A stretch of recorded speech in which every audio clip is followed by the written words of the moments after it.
এক বৎসর পর আলীবর্দী খাঁ পল্টন নিয়ে বাজনা বাজিয়ে এই পথ ধরে ঘিরিয়া প্রান্তরের দিকে গেল।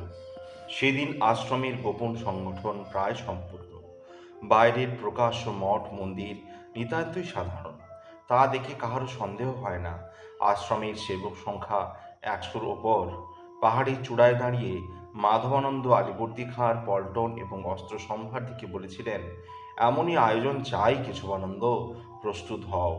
এক পক্ষ হারবেই, হারবে সরফরাজ, কামুক, সে মৃত।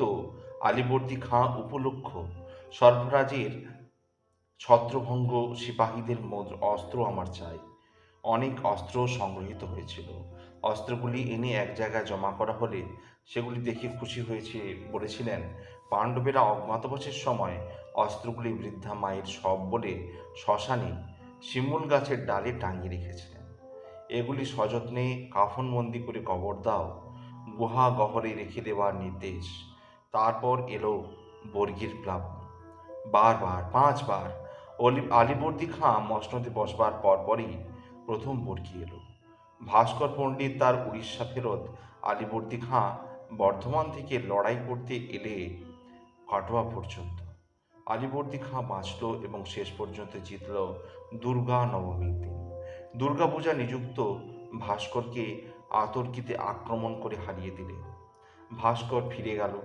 পর বছরই একদিক থেকে এক রঘুজি ভোসলে, অন্যদিক থেকে এলো পেশোয়া বালাজি রাও। পর বছর আবার আবার এলো ভাস্কর পণ্ডিত। ভাস্কর পণ্ডিত বাংলাদেশে ঢুকিয়ে হুকুম দিলে, ব্রাহ্মণ বৈষ্ণব সন্ন্যাসী বালক বৃদ্ধ নারী কোনো বিচার নাই, কাটো। দেশ শ্মশান করে দিলে। সেই চিরাচরিত বর্গীর অত্যাচার। নবাব এবার কৌশলে কার্যোদ্ধার করলে। সন্ধি করবার ছলে ভাস্কর পণ্ডিতকে শিবিরে নিমন্ত্রণ করে এনে অতর্কিতে তাকে হত্যা করলে। বর্গীরা পালালো। আবার এলো বর্গী। শোধ নিতে এলো রঘুজি ভোসলে। মাধবানন্দ স্থির হয়ে বসে দেখছিলেন, লগ্ন গণনা করছিলেন। ওদিকে দিল্লিতে বাদশাহী পোকায় শিকড় কাটা প্রাচীন অশ্বত্থের মতো শুকিয়ে গেছে। বড় বড় শাখাগুলির প্রশাখা শুকিয়েছে। হরিদ্বার বকুল প্রয়াগ প্রভৃতি স্থানের মঠে মঠে তিনি কয়েকবার ঘুরে এলেন। সন্ন্যাসীরাও সর্বত্র সঞ্চয় করেছে শক্তি। রাজেন্দ্র গিরি গোসাই অযোধ্যার নবাবকে আশ্রয় করে সারা হিন্দুস্থানের মধ্যে একজন শক্তিমান হয়ে উঠেছেন। ভাগীরথীর এপারে মালদেহ থেকে রংপুর কোচবিহার পর্যন্ত কয়েকটি মঠের সঙ্গে যোগাযোগ স্থাপন করলেন। তিনি চোখে ভবিষ্যৎ দেখতে পাচ্ছেন। আসছে, শেষ লগ্ন আসছে। রাত্রে তিনি স্বপ্ন দেখেন, ঠিক এই সময়ে এলো এক নতুন অবস্থা। অবধূত সন্ন্যাসী বলেছেন, কোনো নতুন সিদ্ধি আসতে আসতে আসছে না। কেশবানন্দ শ্যামানন্দ জানে এ অভ্রান্ত সত্য। তারা চোখে দেখছে যে ঘটনাটা ঘটে যেবার রঘুজি ভোসলে এলো ভাস্করের হত্যার শোধ নিতে। সেইবার বর্গীদের সুযোগ করে দিয়েছিল মুস্তাফা খাঁ।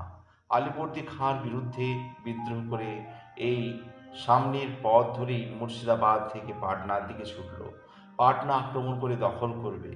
পথে রাজমহল লুট করলে আলীবর্দী খাঁ অনুসরণ করলে তাকে।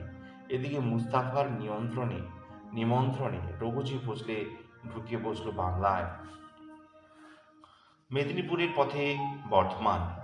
মাধবানন্দ স্থির করে বসে সংবাদ শুনতেন। কেশবানন্দ সংবাদ সংগ্রহের সুনিপুণ ব্যবস্থা করেছিলেন। নিত্য সংবাদ আসত। ঠিক 2-3 দিনে নির্ভুল সংবাদ এসে পৌঁছাত। বর্ষার মেঘের মতো থমথময় হয়ে থাকতেন মাধবানন্দ। বিগ্রহের সম্মুখে বসে গভীর কণ্ঠে গীতার 4র্থ অধ্যায় পাঠ করতেন। যদা যদা হি ধর্মস্য গ্লানির্ভবতি ভারত অভ্যুত্থানধর্মস্য তদাত্মানম সৃজন্মহম। কখনো মনে মনে, কখনো উচ্চকণ্ঠে প্রশ্ন করতেন, কবে কবে কবে? হিন্দু হয়ে মহারাজ শিবাজীর পতাকা, সাক্ষাৎ শিবতুল্য রামদাস স্বামীর উত্তরীয় পতাকা বহন করে শুধু অর্থ লালসায় গ্রাম শহর অত্যাচারে অত্যাচারে উৎসন্ন করে দিলে, পাপের উপর পাপ জমা হয়ে আকাশ স্পর্শ করলে বায়ু দূষিত হলো, জল কলুষিত হলো, তবু সময় হলো না। তিনি মনশ্চক্ষে দেখতেন গ্রাম জ্বলছে, বর্গীদের চিৎকারে, অট্টহাস্যে আকাশ বাতাস চমকে উঠছে। মানুষের ঘরের মেঝে স্তূপাকার মাটির ঢিবিতে পরিণত হয়েছে। হাত পা কাটা মানুষ অন্তিম যন্ত্রণায় কাতরাচ্ছে। নাক কান কাটা মেয়েরা এসে তার সম্মুখে দাঁড়িয়ে বুকের রক্তাক্ত কাপড়খানা সরিয়ে দিচ্ছে। হে ভগবান, স্তন নাই, পাশবিক অত্যাচারের পর স্তন কেটে ছেড়ে দিয়েছে তাদের। একদিন অধীর হয়ে বিভ্রান্তের মতো সারা দিন ও রাত্রি পায়চারি করতেন। ইচ্ছাও মধ্যে মধ্যে হয়েছে তিনি তার সর্বাঙ্গ সমস্ত শক্তি দিয়ে ঝাঁপ দিতে চেয়েছেন। নিবৃত্ত করেছেন কেশবানন্দ। প্রশ্ন করেছেন, কাকে বাঁচাবেন, মানুষকে না নবাবকে? তাতেই কি অধর্মের উচ্ছেদ হবে? আলীবর্দী খাঁ সমস্ত সরফরাজের মতো ব্যভিচারী নয়। সে শক্তিমান, কৌশলী আর বিচক্ষণও বটে, কিন্তু তারপর নবাবের দৌহিত্র ভাবি নবাবের চরিত্রের কথা তো জানেন। তার দৃষ্টিতে তাকালেন মাধবানন্দ, যার মধ্যে অকস্মাৎ মনে পড়ে যাওয়ার অর্থ সুস্পষ্ট। হ্যাঁ, মনে করিয়ে দিয়েছে কেশবানন্দ। তিনি জানেন, শুনেছেন সিরাজদৌলার কথা, অন্যের কাছে শুনেছেন এবং নবাব দৌহিত্রের দ্বারা অত্যাচারিত অবস্থা চোখে দেখেছেন। নিতান্তই বালক, এখনো 16 বৎসর পূর্ণ হয়নি। এখন থেকেই তার ভবিষ্যৎ স্বরূপ সুস্পষ্ট। মুর্শিদাবাদ চৌক বাজার তার ভয়ে সন্ত্রস্ত। উদ্ধত দাম্ভিক নিষ্ঠুরই শুধু নয়, এরই মধ্যে অনাচার দেহ লালসার কথাও শোনা যায়। নবাব আলীবর্দী খাঁ সমস্ত পর্যন্ত তার অত্যাচারে বিব্রত হয়ে তাকে চিঠিতে লিখেছিলেন, সংসারে ধর্মের জন্য যুদ্ধ করে প্রাণ দান করেছেন যারা গাজী হন, তারা জানেন না সংসার সংগ্রামে স্নেহের অত্যাচারের সঙ্গে যারা যুদ্ধ করে জর্জরিত ক্ষত বিক্ষত তারাই শ্রেষ্ঠ বীর।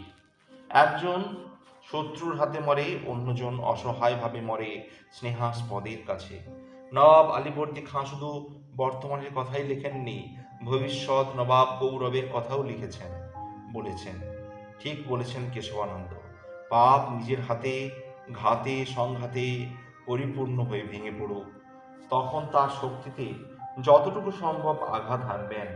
আসুন, আগে ভগবানের অমোঘ নিয়মে পরিণাম আসুন। রঘুজি ভোসলে বর্ধমানে ঢুকে 9 লক্ষ টাকা আদায় করলে 1 মাসে। হঠাৎ একদিন সংবাদ এলো, বর্গী ছাউনি তুলে কাটোয়ার পথে না হেঁটে বীরভূমে ঢুকেছে। ছাউনি কেড়েছে উত্তর বীরভূমে কেন্দুয়ার ডাঙায়। পথে গ্রামে গ্রামে আগুন জ্বেলে দিয়ে গেছে। কেন্দুয়ার আশেপাশের কয়েকখানা গ্রাম 3 দিনে মুছে গিয়েছে। সম্ভবত এই পথ ধরে বিহারি গিয়ে ঢুকবে, নবাবের সঙ্গে মুখোমুখি হবে না। কদিন পর সংবাদ এলো, বর্গীরা হাতেমপুর আক্রমণ করে লুটতরাজ করেছে, ফৌজদার হাফেজ খাঁ মারা গেছে। হাফেজ খাঁ মারা গেছে? বর্গী হাতেমপুর লুট করেছে? মাধবানন্দের মনে পড়ে গিয়েছিল, গড় জঙ্গলে কয়ও একটি নীলা কুড়িয়ে পেয়েছিল। কয়ও বলেছিল হাফেজ খাঁর বেগমের কথা, বড় ভালো। তার কি হয়েছে? শুধু হাতেমপুর নয়, হাতেমপুর থেকে ইলাম বাজার, সেখান থেকে সুপুর পর্যন্ত বর্গীরা আক্রমণ করেছে। ইলাম বাজারে দে সরকারের বাড়ি শেষ, ঠেকেছে শুধু সুপুরে। আর অজয় পার হয়ে ইছাই হোসের দেউলের চারপাশের গ্রামগুলি নিশ্চিহ্ন করে দিয়েছে। নিষ্ঠুরতম অত্যাচার করেছে ইলাম বাজারের বৈরাগী পাড়ায়। মাধবানন্দ বিস্ফারিত দৃষ্টিতে কেশবানন্দের দিকে তাকিয়ে বললেন, কেশবানন্দ? কেশবানন্দ তার অর্থ বুঝেছিল। তিনি বললেন, অসম্ভব অবশ্যই নয়। সেই সন্ন্যাসী ছদ্মবেশী বর্গী সেনাপতি প্রতিশোধ নিয়েছে, এখন নিশ্চয়ই হতে পারে। এবার তাই যে নিশ্চিত সত্য, এখন মনে করার কোনো কারণ নাই। বৈরিকাপাড়ায় অত্যাচারের কথা, দে সরকারের বাড়ি ধ্বংস করার কথা, এপারে আমাদের আশ্রমের চারিপাশে গ্রামের উপর অত্যাচারের কথার পরেও কারণ নেই। কেশবানন্দ বললেন, আমি বিস্তারিত খবরের জন্য লোক পাঠাচ্ছি। মাধবানন্দ আর কোনো কথা বললেন না, উঠে গিয়ে মন্দিরে ঢুকলেন। ইলামবাজারে হাতেমপুর অঞ্চলের ঘটনা ধ্যান যুগে প্রত্যক্ষ করতে আসনে বসলেন। প্রথমে দেখলেন আগুন জ্বলছে, বৈরাগীদের কুটির জ্বলছে, আর্ত চিৎকার উঠেছে নারী কণ্ঠে, চেনা কণ্ঠস্বর। কিন্তু বর্গী সিপাহীদের অট্টহাসির রোলে ঢাকা পড়ে যাচ্ছে। কার কর্কশ কণ্ঠের আর্তনাদ! এ তো সেই উচ্ছিষ্টভোজী বৈরাগী কয়। হ্যাঁ, ওই তো দেখা যাচ্ছে, হাত পা কাটা কয় পথের পাশে পড়ে চেঁচাচ্ছে। কি বলে চেঁচাচ্ছে? মোহিনী, মোহিনী! ও, ওই যে সেই চেনা নারী কণ্ঠ, ও কণ্ঠ মোহিনীর। নবীন গোসাই, বাঁচাও, বাঁচাও! বলতে বলতে মোহিনী ছুটে আসছে। মোহিনীর বক্ষবাস রক্তে ভেসে আছে। ছি ছি ছি! চোখ খুললেন মাধবানন্দ। ছি ছি ছি! পরক্ষণে দৃঢ় হলেন, এপারের অসহায় গ্রামগুলির লোকের কি হলো। ওহ, একান্ত অনুগত সেই বীর বাগদি যে তার বুকে একখানা বর্ষা আমূলে বিদ্ধ হয়ে গেছে। ও, বিস্তারিত সংবাদ এলো 15 দিন পর। জয়দেব কেন্দুলির মহন্ত মহারাজের কাছ থেকে চিঠি এলো। তখন রঘুজি ভোসলে বীরভূম পিছনে রেখে দক্ষিণ বিহারে গিয়ে ঢুকেছে। বিস্ময়কর বিবরণ। মাধবানন্দকেই মহান্ত লিখেছেন, কবিরাজ গোস্বামী জয়দেব প্রভুর আরাধ্য দেবতার আশীর্বাদে এবং তদীয় তপস্যার পুণ্যে একত্র অত্র কেন্দুলি রক্ষা পাইয়াছে। আমরা বিগ্রহ লইয়া নিরাপদে অন্যত্র সইয়া গিয়াছিলাম, কিন্তু এদৎ অঞ্চলে যে হামলা ও অত্যাচার হইয়াছে তাহার বর্ণনা করিবার সাধ্য নাই। এ অত্যাচার ইলামবাজার প্রভৃতি স্থানে যাহা হইয়াছে তাহা করিয়াছে সেই ছদ্মবেশী বর্গী সন্ন্যাসী, যাহাকে আপনি খেদাইয়া দিয়েছিলেন। এতদিন পর শোধ রহিল। আপনার পোড়ো আশ্রমটি ক্রমশ পড়িয়াই যাইতেছে। যতটুকু খাড়া ছিল তাহা ধ্বংস করিয়া জ্বালাইয়া দিয়াছে। পাশের গ্রামগুলি ছাই করিয়া ছড়িয়া পড়িয়াছে, ছাই করিয়া ছাড়িয়াছে। ইলামবাজারের বৈরাগী পাড়াও ধ্বংস। দেশ সরকারকে খণ্ড খণ্ড করিয়া নুন জমির দিয়া বধিয়াছে। সরকার পার্টি কাহাকেও বাতি দিতে রাখে নাই। পাষণ্ড উচিত মতো শাস্তি পাইয়াছে। এই পাষণ্ড একরূপ হাতেমপুরের বর্গীদের তাকে ডাকিয়া আনিয়াছে। এই পাষণ্ডই ফৌজদার ন্যায়পরায়ণ হাফিজ খাঁ সর্বনাশ করিয়াছে। তার পত্নী সাধ্বী সেলিনা বেগম আত্মহত্যা করিয়া জোড়াইয়াছেন। সে একরূপ অপরূপ উপাখ্যান। অমাবস্যার রাত্রের পূর্ণচন্দ্রের উদয়ের মতোই অপরূপ। বেগম সেলিনা খোদ পাতশাহের ভাইঝি। পাতশাহের এক ভাইপো শাহ হোসেনের সহিত খাদির কথা হইয়াছিল। সে কথা মাধবানন্দ জানেন। মনে পড়ে গেল হোসেনকে। মণ্ডপ উচ্ছৃঙ্খল যুবক নেশায় আরক্ত মুখ স্খলিত পদক্ষেপে তার নৌকায় উঠে জড়িত কণ্ঠে উদ্ধত ভঙ্গিতে প্রশ্ন করেছিল, হিন্দু ফকিরের কি এলেম আছে? এক রেস রমি রওয়াত ফেরার হয়েছে, তার নাম আমিনা। বহৎ সুরত, তার রং গোলাপের মতো, চোখ হরিণীর মতো। সে এক কাব্যের রূপ বর্ণনা করে বলেছিল, সে এক বেঈমান ছোট ঘরের বাচ্চা। উসমান তার নাম, তার সঙ্গে ফেরার হয়েছে। কড়ি পেতে সে কোন দিকে কোন মুলুকে গিয়েছে বলতে পারলে বকশিস দেবে। কেশবানন্দ অপূর্ব চাতুর্যে তার নিজের অনুমানের কথাগুলি জেনে নিয়ে তাই বলে খুশি করে ফিরিয়েছিলেন। মাধবানন্দ মনে মনে সেই আমিনার রুচির প্রশংসা করেছিলেন। এই লোকটির পদমর্যাদা, দেহের বাদশাহী রক্তগৌরব এবং সমস্ত সত্ত্বেও তার কুৎসিত প্রকৃতিকে ঘৃণা করে উপেক্ষা করেছে। আমিনা এবং ওসমান পরস্পরকে ভালোবেসে গোপনে বিবাহ করে সমস্ত বিপদ মাথা পেতে নিয়ে মুক্ত পৃথিবীর বুকে বেরিয়ে পড়েছিল। যা হবার হবে। 10 দিকে শত শত পথ সহস্র সহস্র হয়ে কোথায় চলে গেছে। শেষ পর্যন্ত শেরশাহী সড়ক ধরে শ্যামরূপার গড় জঙ্গলে উপস্থিত হয়ে ওপারে হাতেমপুরে হাতিম খাঁয়ের নূতন গড়ের সন্ধান পেয়ে তার কাছাকাছি গিয়েছিল। আমিনা এবং উসমান হয়েছিল সেলিনা ও হাফেজ। পুত্রহীন হাতিম খাঁ তার অন্তিমে হাফেজকে পুত্ররূপে স্নেহ করে দিয়ে গিয়েছিলেন তার সর্বস্ব এবং রাজনগরের নবাবকে অনুরোধ করেছিলেন তার ফৌজদারি দেওয়ার জন্য। তার উদার ন্যায়পরায়ণ হাফিজ খাঁ কয়র হাতে মাধবানন্দের পত্র পেয়ে অসহায়া মোহিনীর বিবরণ শুনে দেশ সরকারের মতো শেঠকে এবং তার বর্বপুত্রটাকে গ্রেপ্তার করতে দ্বিধাবোধ করেননি।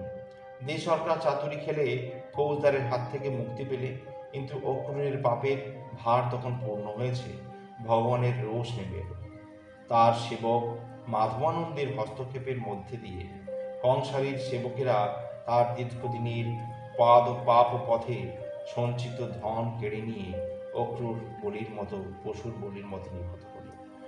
সরকার কিন্তু পাথরে গড়া মানুষের মতো সব সহ্য করলে, আবার বিবাহ করলে, আবার ধীরে ধীরে ব্যবসায়ী নিজেকে প্রতিষ্ঠিত করলে।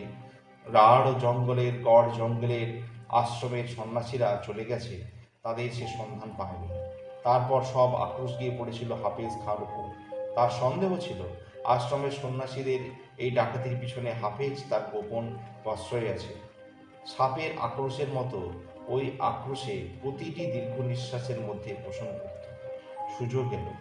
একদিন ইলামবাজারের ঘাটে এলো এক নৌকো, নামলো হোসেন। পরিচয় হতে দেরি হলো না। সব থেকে বড় ব্যবসায়ী সরকার, তার গতিতে এলো হোসেন। এক মোকাম চাই, আচ্ছা মোকাম। সে শুনেছে বড় শেঠের বেটার এক বাগিচাওয়ালা কোঠি আছে, আর শুনেছে তার এখানে খুব ভালো গোষ্ঠী আছে। সেট ইচ্ছে করলে দিতে পারে। সব তার অধিকারের অন্দর, আর চাই টাকা, আর আছে জহরত। কিন্তু সন্দেহের কারণ নেই, তার আছে বাদশাহী ফরমান আছে তার কাছে, বলেই সে কয়েকটা মুক্ত এবং কয়েকটা হিরে বের করে দিয়েছিল। তারপর হুসেনের সমাদর হতে দেরি হয়নি, এবং প্রথম দিন রাত্রে সে জিজ্ঞাসা করেছিল আমিনা আর কুত্তের বাচ্চা ওসমানকে সে জানে কিনা। নিখুঁত বর্ণনা দিয়েছিল সে আমিনা ওসমানের।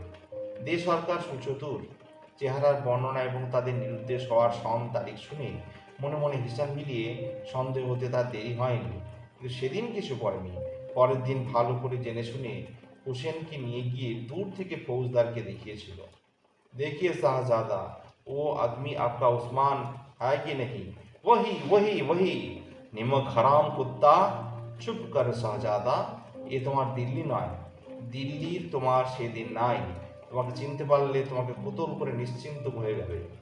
আমারও এবার জ্ঞান নিয়ে ছাড়বে।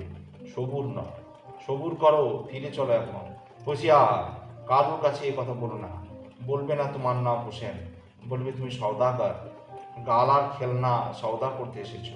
হোসেন বলেছিল ঠিক আছে, বহুত এলেম তোমার, কালই আমি লোক পাঠাবো মুর্শিদাবাদের নবাবের কাছে। নবাব এখন একদিকে মুস্তাফা খাঁর কামড়ে, অন্যদিকে বর্গীয় খাবার খোঁচায় ছটফট করছে। তোমার আমিনাকে উদ্ধার করবার এখন ফুরসত কোথায়? তব বহুত আচ্ছা, ওর সঙ্গে আমি লড়াই করব, ও আর আমি। না, এক কাজ করো, বর্গীরা ছাউনি করেছে কেন্দুয়ার ডাঙায়, তুমি তাদের কাছে যাও। তাদের কাছে জহরত আছে, তোমার কাছে জহরত আছে, ঘুষ দাও, বলো হতম খুঁজে চড়াও হোক। সোনা রূপা জহরত তাদের, আমি না তোমার। হাতেমপুরের পথঘাট ফালপ্রদেশ আমি সব জানি। আয়নার মতো সাফা করে আমি সব পাঠিয়ে দেবো। আমার আক্রোশ মিটবে। রঘুজির সঙ্গে ছিল মীর হাবিব। নিমকের গুণ, নিজের জাত ধর্মের দাম তার কাছে কিছুই নেই। একছড়া মুক্তোর হার নিয়ে সে যোগাযোগ করে নেবে। কেন্দুয়ার ডাঙ্গা থেকে বিহারের পথে যাওয়া স্থগিত রেখে ঘুরল বর্গীরা। রাত্রে ঝাঁপিয়ে পড়ল হাতেমপুরের গড়ের উপর। হাফিজ খাঁ অপ্রস্তুত ছিলেন না, কিন্তু রঘুজির বর্গীর দলে 14,000 সওয়ার, আর হাতেমপুরের গড়ে সবে 1,300 গর্দাল আর সওয়ার। তার উপর বিশ্বাসঘাত সরকার গোপন পথ দেখিয়েছে। কেন্দুয়া থেকে আসবার সড়ক পথের উপর লক্ষ্য রেখে হাফেজ খাঁ পল্টন সাজিয়েছিলেন। সরকার অন্য পথ দেখিয়ে দিলে সেই পথে এসে তারা গড় ঘিরে মশাল জেলে আত্মপ্রকাশ করবে। আশ্চর্য ভাগ্যের খেলা, নিয়তি। ওদিকে তখন সেরিনা বেগম প্রথম সন্তান প্রসবে সূতিকাগারে। হাফেজ খাঁ অকস্মাৎ এসে দাঁড়ালেন। বিনিদ্র হয়ে আকাশের দিকে চেয়ে সেরিনা বসে আল্লাহকে ডাকছেন। বিদায় নিতে এসেছি। বিদায়? হ্যাঁ, বিদায়। অসংখ্য বর্গী পল্টন, তারপর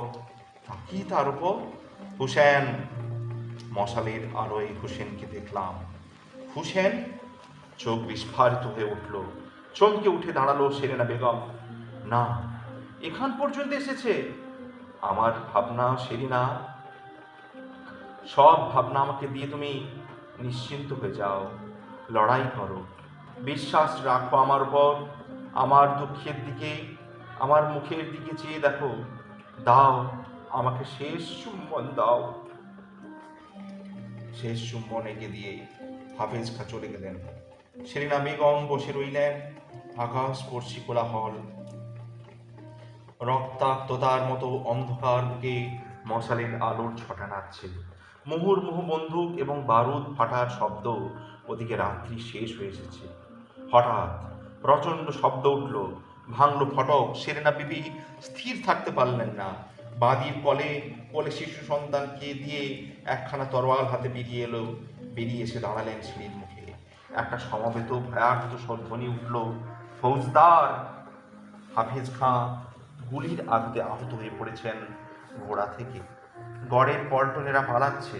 হোসেন এসে একখানা তার তরবারি হাফেজের বুকে ভিড়িয়ে দিলে চিৎকার করে বারেকের জন্য নিজের তরোয়ালখানা উদ্যত করে হাঁকলেন সেরেনা বেবি, পালিও না, রোখো, ওই দোজকের কুত্তাকে রোখো।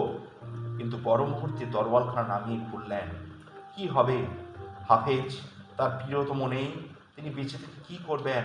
তিনিও মরবেন। হঠাৎ বাঁদিটা সামনে এসে কোলে শিশুকে তার হাত থেকে বললে, নাও বেগম সাহেবা, তোমার ছেলে নাও। তার কোলে ছেলেটিকে দিয়ে পালালো ছুটে। শিশুর স্পর্শে চমকে উঠলেন সেরেনা বেগম। তাই তো, এর উপায় কি হবে? একে হত্যা করে তারপরে তিনি মরবেন না, তাও পারবেন না।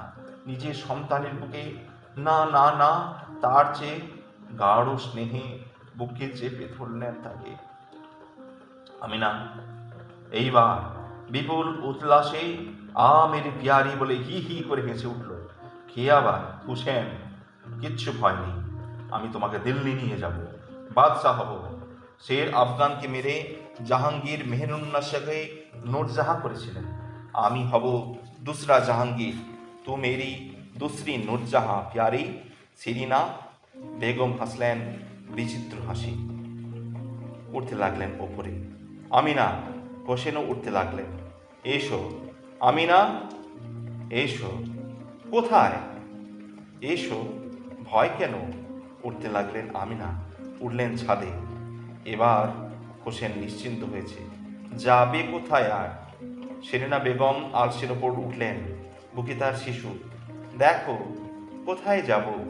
আকাশের দিকে আঙুল দেখিয়ে বললেন, ওখানে যেখানে হাফিজ গিয়েছে, সেখানে তোমার মতো পাপী কোনো কালে যেতে পারবে না। পারো তো এসো। আমিনা, আমিনা! উত্তরে জল তরঙ্গের মতো সঙ্গীতময় হাসি সেই বিভৎসতার মধ্যে ধ্বনিত হয়ে উঠল। তারপরেই তার সেরেনা বেগমকে আর দেখা গেল না।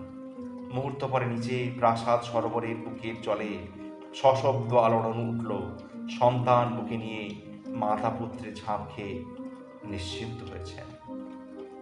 এই উপাখ্যান লইয়া এদেশে ইহার মধ্যে লোকে গীত রচিয়া গান করতেছে।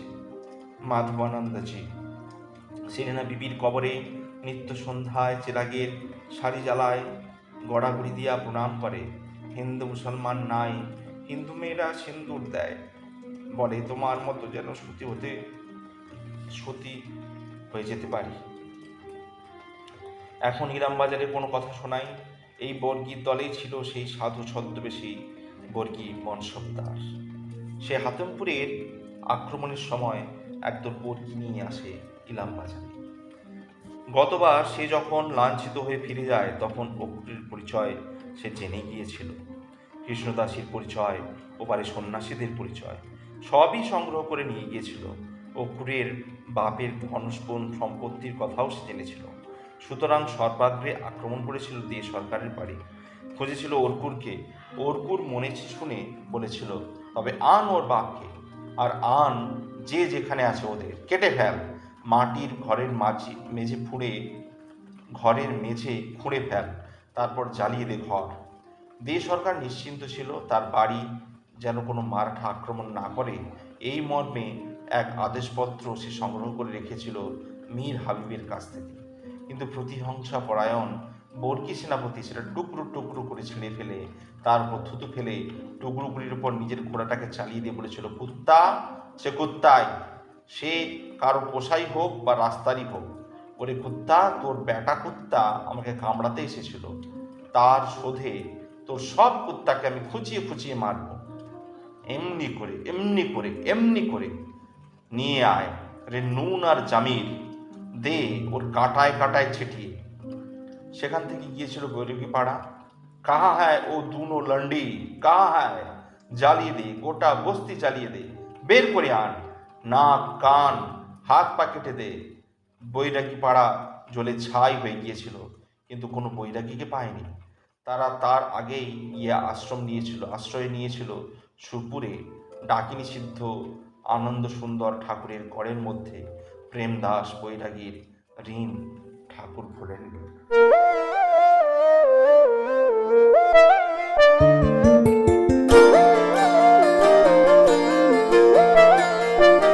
ফাগুন হাওয়ায় হাওয়ায় করেছি যে